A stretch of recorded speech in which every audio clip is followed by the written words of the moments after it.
2024 সালের 5ই আগস্ট ছাত্র জনতার গণ আন্দোলনের মুখে পতন ঘটে স্বৈরাচারী প্রধানমন্ত্রী শেখ হাসিনার। আর এই রাজনৈতিক বিপর্যয়ের মাত্র এক মাস পর 24শে সেপ্টেম্বর গ্রেফতার হন তৎকালীন পুলিশ মহাপরিদর্শক চৌধুরী আব্দুল্লাহ আল মামুন। এর প্রায় 6 মাস পর চলতি বছরের 24শে মার্চ আন্তর্জাতিক অপরাধ ট্রাইব্যুনালের এক মামলায় ঢাকার মুখ্য মহানগর হাকিম আদালতে 5 পৃষ্ঠার একটি বিস্ফোরক জবানবন্দি দেন তিনি, যা নতুন করে আলোড়ন তুলেছে দেশের রাজনৈতিক অঙ্গনে।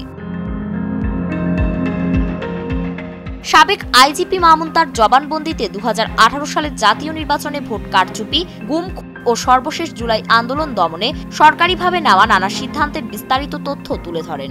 তিনি জানান, 19শে জুলাই থেকে লাগাতার প্রতি রাতে স্বরাষ্ট্রমন্ত্রী আসাদুজ্জামান খানের ধানমন্ডির বাসভবনে গোপনে বৈঠক হতো। এসব বৈঠকে অংশ নিতেন স্বরাষ্ট্র মন্ত্রণালয়ের 2 সচিব, এনএসআই এর মহাপরিচালক মনিরুল ইসলাম, তৎকালীন ডিবি প্রধান হারুনুর রশিদ, র্যাবের মহাপরিচালক আনসার ও ভিডিপির ডিজি এবং এনটিএমসি প্রধান জিয়াউল আহসান। আন্দোলন মোকাবিলায় কিভাবে পুলিশ বা আইন শৃঙ্খলা বাহিনী ব্যবস্থা নেবে তার সিদ্ধান্ত আসতো এই বৈঠক থেকেই।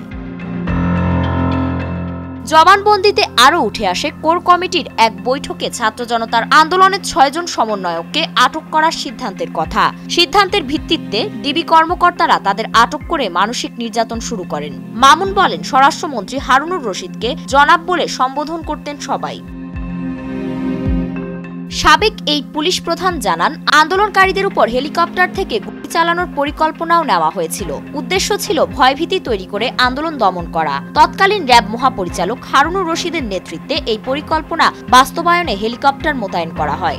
এছাড়া আন্দোলন প্রবণ এলাকায় ব্লক রেড এবং সরাসরি মারণাস্ত্র ব্যবহারের সিদ্ধান্ত আসে সরাসরি প্রধানমন্ত্রীর দপ্তর থেকেই। সাবেক আইজিপি জবানবন্দিতে বলেন, 5ই আগস্ট বিকেলে তিনি একটি হেলিকপ্টারে করে তেজগাঁও বিমানবন্দর হয়ে সেনানিবাসে আশ্রয় নেন। আদালতে তিনি আন্দোলন দমনকালে ঘটনায় অনুশোচনা প্রকাশ করেন ও ক্ষমা চান। তবে পুরো জবানবন্দিতে তিনি কেবল বৈঠকে উপস্থিত থাকার কথা স্বীকার করলেও সরাসরি দায় নেননি। তার এই জবানবন্দি শুধু ইতিহাস নয়, তা হয়ে উঠেছে রাজনৈতিক বিচারধারার একটি গুরুত্বপূর্ণ অধ্যায়। কারণ জুলাই গণ অভ্যুত্থান ও গণহত্যা সংক্রান্ত আন্তর্জাতিক অপরাধ ট্রাইব্যুনালের এই মামলায় সাবেক প্রধানমন্ত্রী শেখ হাসিনা হচ্ছেন প্রধান আসামি। আর তার বিরুদ্ধে রাজসাক্ষী হিসেবে সাক্ষ্য দিতে সম্মত হয়েছেন চৌধুরী আব্দুল্লাহ আল মামুন নিজেই। এই মামলায় শেখ হাসিনার পাশাপাশি সাবেক স্বরাষ্ট্রমন্ত্রী ও সাবেক আইজিপি মামুন ও সহযোগী আসামি। আগামী 4 আগস্ট এই মামলার সাক্ষ্য গ্রহণ শুরু হওয়ার কথা রয়েছে।